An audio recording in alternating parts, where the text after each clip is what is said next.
तो चलिए साथ में मिलके पढ़ते हैं। तो पिछली कक्षा में हम रीजनिंग की परिभाषा, लक्ष्य और उसके लाभ के बारे में जाना, वो उसके प्रकारों के बारे में भी जाना। आई होप कि आप लोग सिलेबस को नोट डाउन कर लिए होंगे। तो उसमें आप लोग देख रहे होंगे कि वर्बल रीजनिंग का पहला चैप्टर आता है क्यूब एंड क्यूबॉइड। तो आज हम उसी संबंधित यानी कि क्यूब एंड क्यूबॉइड के बारे में पढ़ने वाले हैं और हम इसे अच्छे से समझेंगे। सभी जानकारियाँ रिसर्च बेस्ड हैं और समझने में और भी ज़्यादा आसान है। तो आइए ध्यान से हम क्यूब एंड क्यूबॉइड को पढ़ते हैं।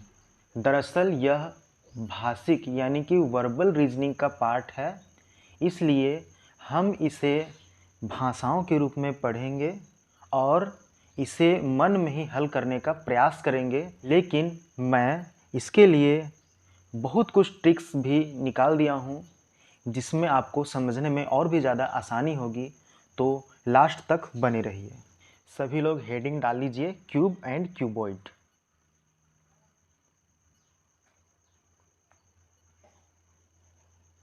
वन बाय वन समझते चले जाते हैं कि क्यूब एंड क्यूबॉइड क्या है। तो सबसे पहला आप लोग हेडिंग डालेंगे क्यूब। तो इसका डेफिनेशन लिखेंगे। यह स्क्वायर की 3 डायमेंशनल स्ट्रक्चर होती है। इनमें सतहों की संख्या 6 होती है, कोनों की संख्या 8 होती है तथा किनारों की संख्या 12 होती है, जिसकी प्रत्येक भुजा आपस में बराबर होती है।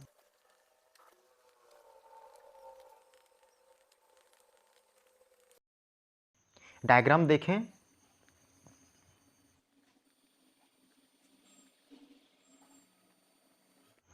इसमें आप देखेंगे ये कहलाते हैं शीर्ष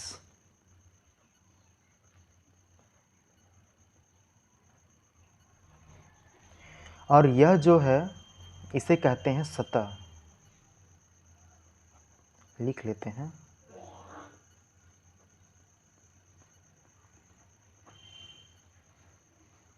और इसे कहते हैं किनारा। इसे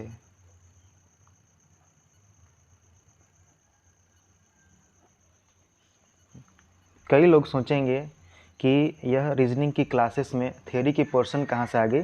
तो मैं बता दूं कि सभी लोग डायरेक्ट क्वेश्चन हल करना स्टार्ट कर देते हैं, इसीलिए कहीं ना कहीं चूक होते ही रहता है। इसीलिए अगर डेफिनेशन की क्लास अगर हम अच्छे से कंप्लीट कर लें तो हमें न्यूमेरिकल्स को हल करने में किसी भी प्रकार का समस्या का सामना करना नहीं पड़ेगा। आप लोग बढ़िया से देखिए, समझिए और इसको अवलोकन करते रहिए। आगे हम न्यूमेरिकल्स को अच्छे से समझने वाले हैं, एक एक चीज़ को हम डीप से बताने वाले हैं। अगला टॉपिक डाल लेंगे क्यूबॉइड।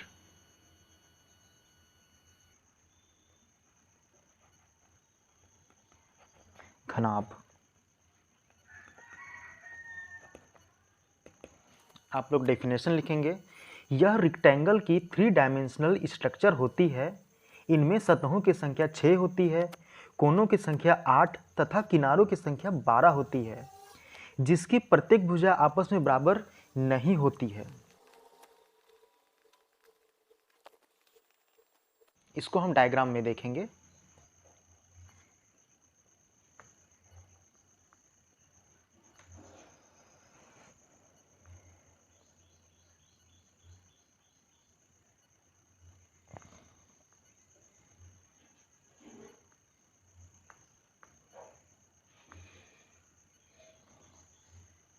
घन के समान ही घनाभ में भी सेम बातें होती हैं। इसे कहते हैं सरफेस, इसे कहते हैं शीर्ष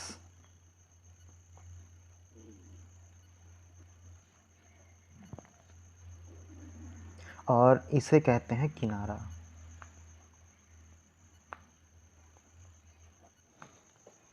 अब हमने जो लिखी हैं ये सब संख्याएं, इसको हम काउंट करके भी देख लेते हैं।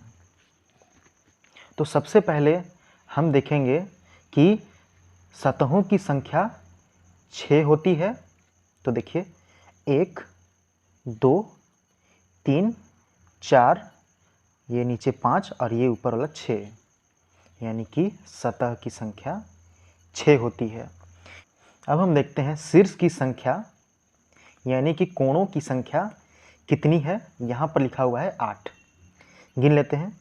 1 2 3 4 5 6 7 8 कोणों की संख्या या शीर्ष की संख्या हो गई हमारी 8।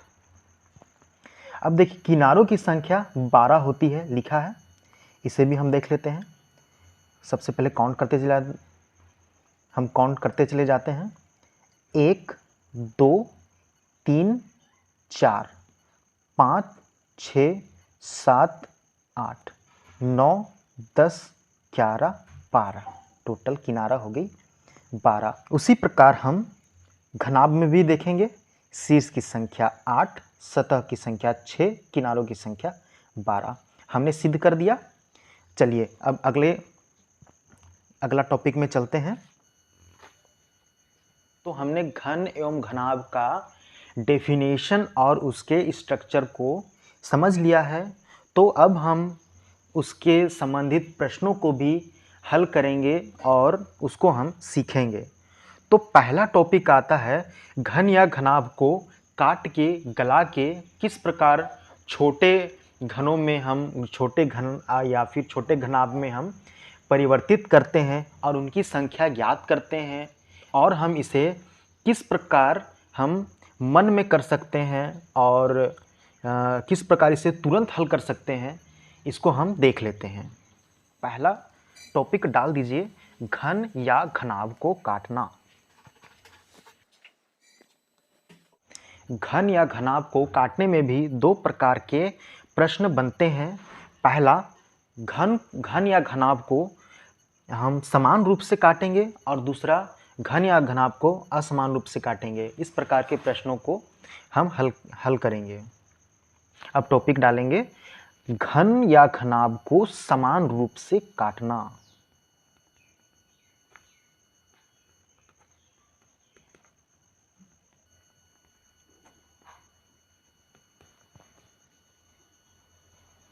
घन बेसिकली 3D स्ट्रक्चर होती है।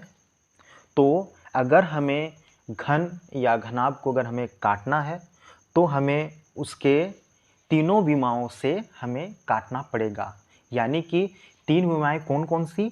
लंबाई, चौड़ाई और उसके ऊंचाई, तीनों के सापेक्ष हमको काटने होंगे, तभी जाके हमें उसी समान हमें नया घन प्राप्त होगा। घन को काटने से पहले हम एक छड़ को काटने का नियम को हम समझ लेते हैं, तो घन को काटना हमारे लिए और भी ज़्यादा आसान हो जाएगा। तो देखिए, हम एक छड़ को काटते हैं। एक लंबाई छड़ है, इसे A और B नाम दे देते हैं। अगर हमें किसी छड़ को या फिर ये A B छड़ को अगर हमें 2 भागों में प्राप्त करनी है तो हमें क्या करना पड़ेगा?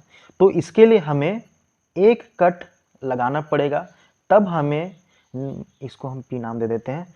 तो हमें 2 छड़ प्राप्त होंगी, जो कि है A P और दूसरा P B। ठीक है, एक कट मारा तो हमें 2 कट छड़ प्राप्त हुए। उसी प्रकार अगर हम 2 कट बीच में मारते हैं तो हमें 1 2 3 छड़ प्राप्त होंगे। उसी प्रकार 3 कट मारते हैं तो हमें 4 समान रूप से छड़ जो है सो प्राप्त होंगे। ठीक है, तो उसी प्रकार हम जो है सो घन या घनाभ में भी हम देखते चले जाएंगे।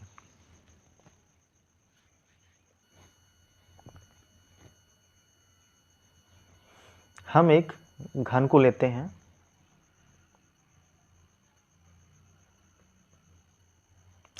हम एक घन का उदाहरण लेके चलेंगे। ये घन का चित्र है।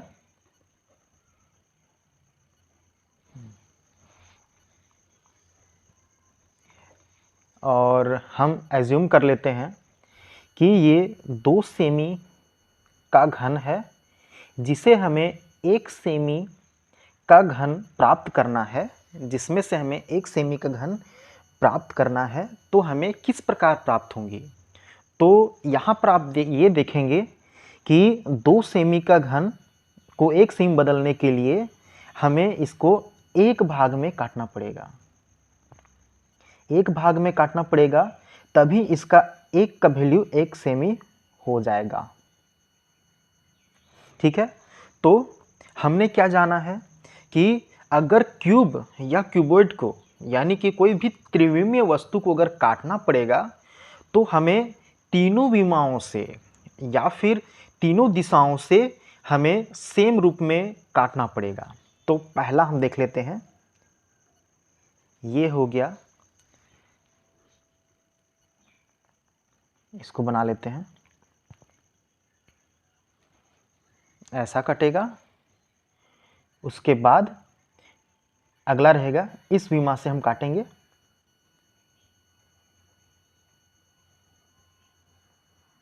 ऐसा हो गया। अब इस विमा से भी हम काटते हैं,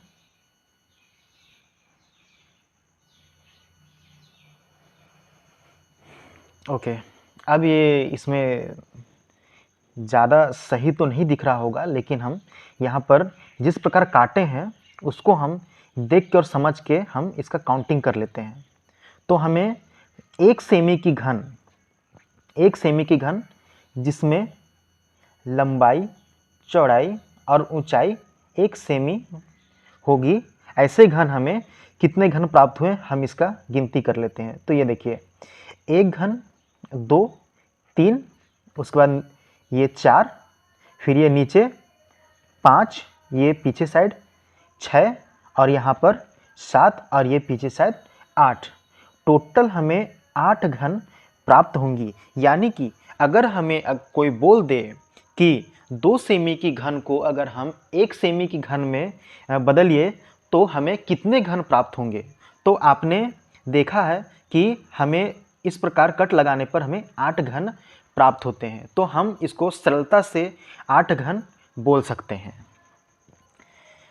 तो ये विधि को, तो हम इस चीज़ को हम 2-3 मेथड से हल करते हुए जाएंगे, ताकि हमें इसमें, हमने तो एक कट लिया है तो हमारे लिए जो है सो थोड़ा सा सरल हो गया है, लेकिन अगर 2 या 2 से अधिक कट हो तो उसको गिनती करना हमारे लिए बहुत ही ज़्यादा जटिल हो जाएगा।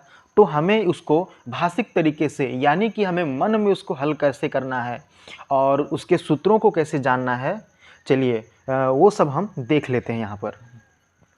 तो यही 2 सेमी के घन को ही हम लेके चलते हैं।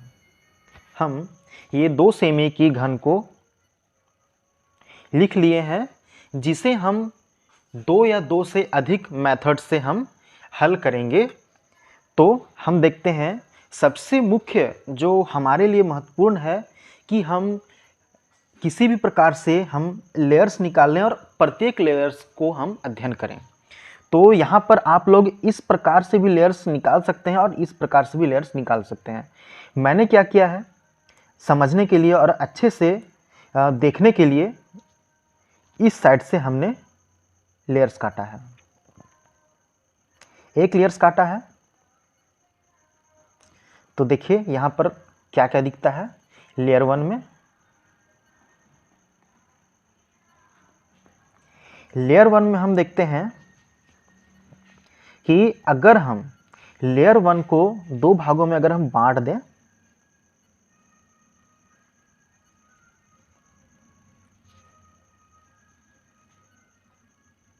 एक कटान लगाएंगे, तो लेयर 1 में हम देखते हैं कि एक कटान लगाएंगे जो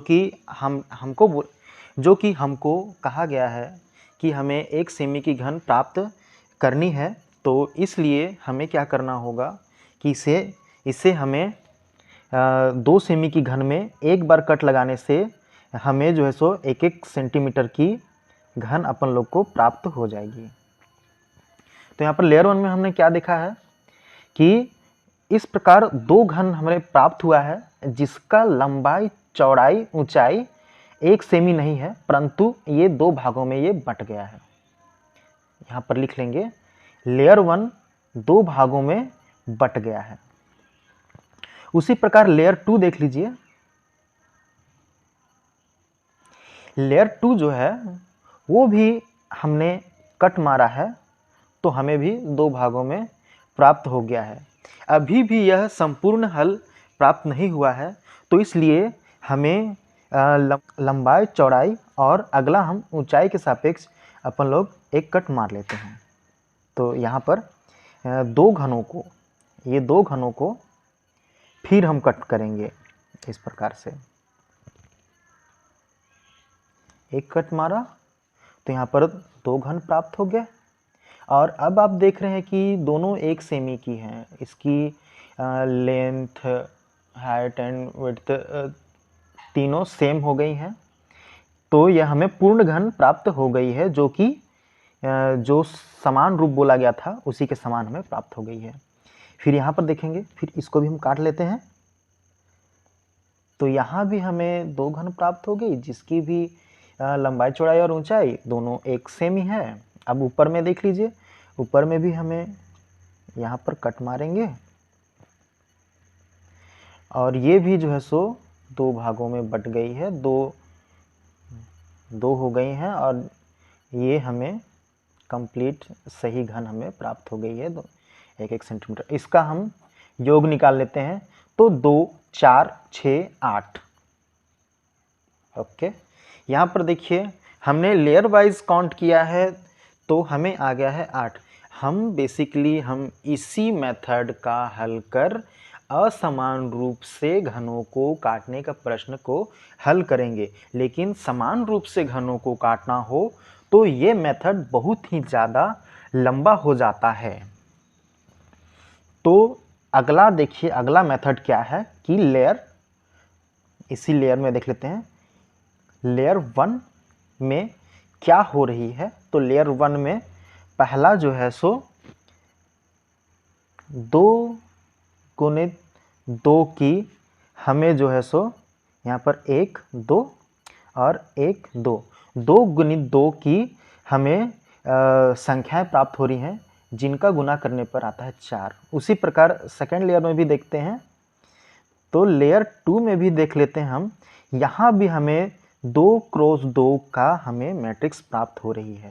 यहाँ पर देखिए 2 क्रॉस 2 का हमें घन प्राप्त हो रही है। मैट्रिक्स में घन है 4, जिसका योग करेंगे तो हो जाएगा 8।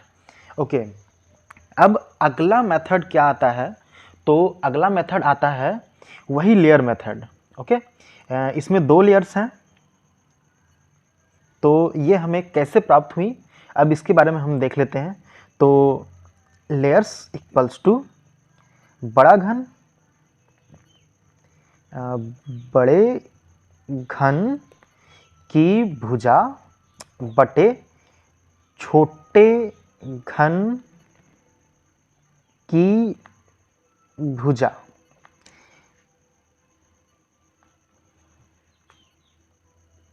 बड़े घन की भुजा है 2 और छोटे घन की भुजा दिया गया है 1। इसको हल करेंगे तो आ जाएगा आंसर 2, यानी कि लेयर की संख्या आ जाएगा 2। ठीक है, अब हम इसको लिख लेते हैं। लेयर्स इक्वल्स टू बड़े घन की भुजा बटे छोटे घन की भुजा। और अब क्या करना है कि इसका आप फॉर्मूला लिख लेते हैं। विभाजन के पश्चात प्राप्त ऐसे छोटे घनों की संख्या equals to n to the power 3। यहाँ पर एक उदाहरण लेते हैं। 2 सेमी की घन को 1 सेमी की घन में बदलने पर हमें कितनी घन प्राप्त होंगी।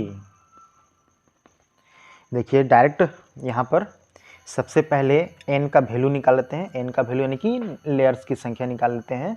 तो यहाँ पर दिया हुआ है बड़े घन की भुजा 2 सेंटीमीटर और छोटे घन की संख्या 1 सेंटीमीटर।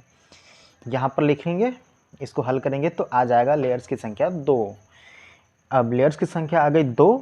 हमारा फॉर्मूला क्या है? विभाजन के पश्चात प्राप्त ऐसे छोटे घनों की संख्या बराबर n टू द पावर 3 यानी कि लेयर्स टू द पावर 3। तो हम यहाँ पर कर लेते हैं वही जो है लिखा हुआ n टू द पावर 3 या फिर 2 का घात 3। इसको हल करेंगे तो आ जाएगा आंसर 8। ये हो गया सूत्र विधि से। ये सबसे आसान तरीका है समान रूप से घनों या घनाभों को काटने के लिए।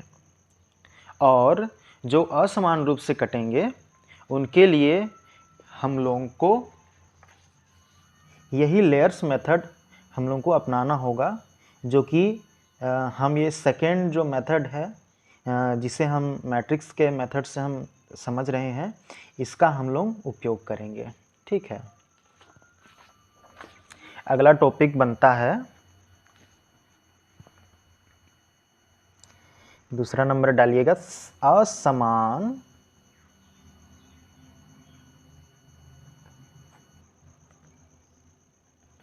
रूप से घन या घनाभ को काटना। मेरा कहने का अर्थ है कि हमने 3 सेमी की घन ली है,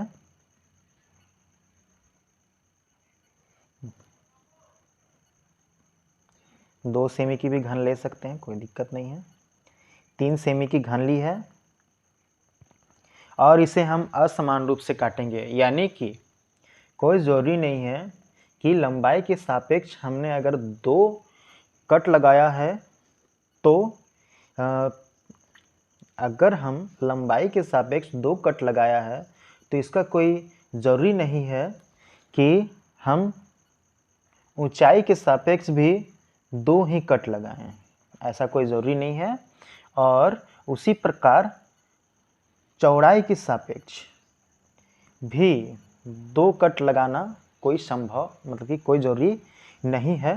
तो यहाँ पर हम देख लेते हैं, लंबाई के सापेक्ष हमने यहाँ पर 1 कट लगाया है।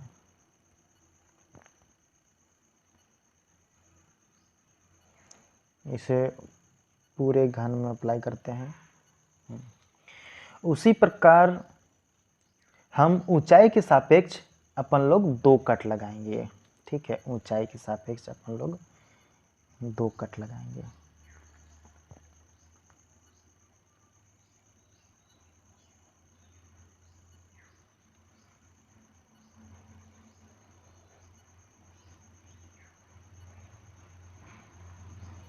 ऊंचाई के सापेक्ष 2 कट लगाया है और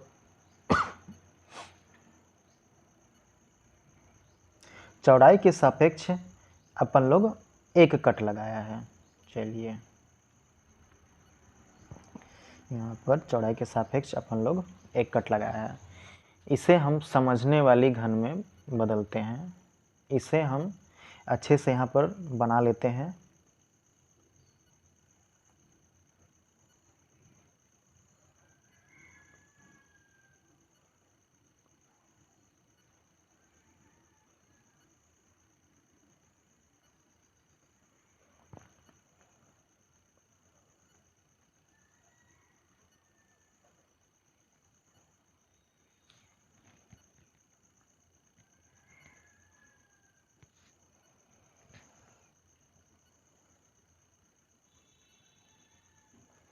इसमें हमने बोला था कि हमने केवल लेयर टू लेयर काउंट करते चले जाना है।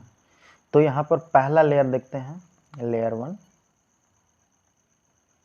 लेयर 1 में हम देखते हैं यहाँ पर 2 क्रॉस 2 का मैट्रिक्स बना है। यहाँ पर 2 क्रॉस 2 यानी कि यहाँ पर हमें घनों की संख्या प्राप्त हो रही है 4। उसी प्रकार लेयर 2 में हम क्या देखते हैं, ये भी हमें 2 क्रॉस 2 का हमें घन प्राप्त हो रही है, जिसका वैल्यू है 4। यहाँ पर भी लेयर 3 में देखिए, यहाँ पर भी 2 क्रॉस 2 का घन बन रहा है, इसका वैल्यू है 4। ओके, अपन लोग ऐसे भी काउंट कर सकते हैं। देखिएगा, लेयर 1 देखिए, लेयर 1 में कितना है, 1 2 3 और इधर देखिए 2। 3 क्रॉस 2 का हमें घन प्राप्त हो रहा है।